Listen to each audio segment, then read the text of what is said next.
Sundays are known to be a laid-back and carefree kind of day here in America. That changed on December 7th, 1941.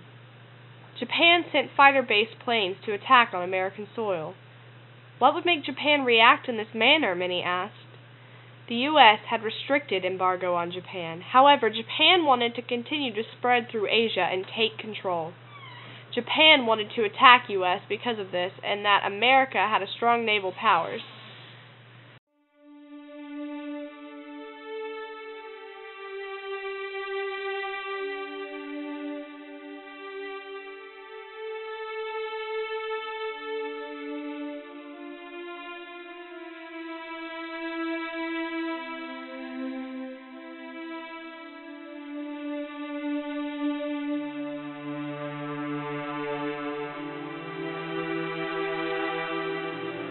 This journey was quite the haul and took many of days.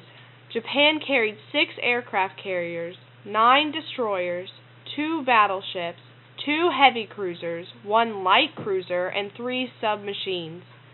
They were worried they would be seen at sea, so they continuously went in ordinary patterns throughout major shipping lines. This method made the journey longer than anticipated. The journey lasted about a week and a half through the Pacific Ocean.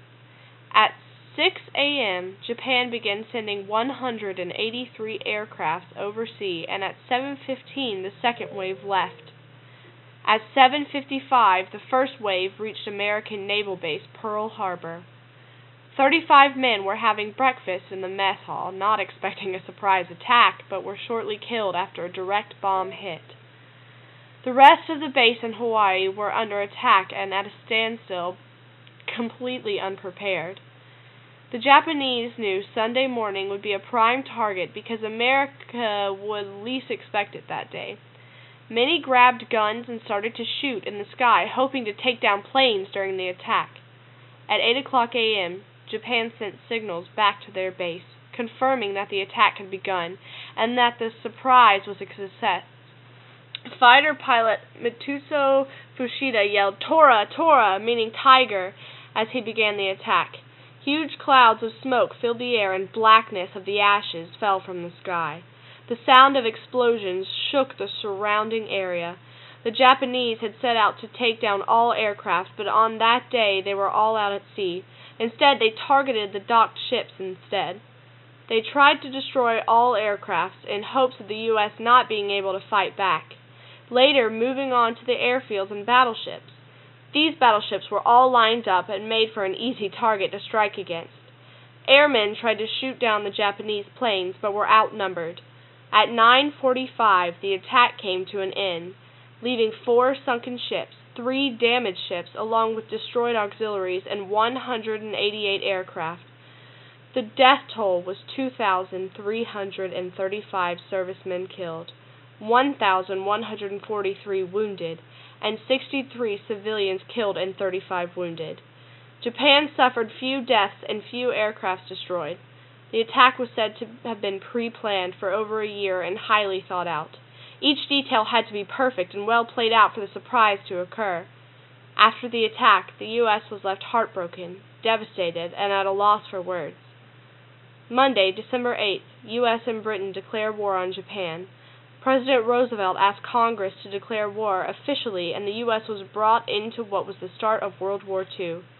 This date was considered a date which will live in infamy. Yesterday, December 7th, 1941, a date which will live in infamy. The United States of America was suddenly and deliberately attacked by naval and air forces of the Empire of Japan. The United States was at peace with that nation, and at the solicitation of Japan, was still in conversation with its government and its emperor, looking toward the maintenance of peace in the Pacific. Today, many Americans suffer losses of family and loved ones from this tragedy. The location is now a national memorial for all those who sacrificed their lives during the attack.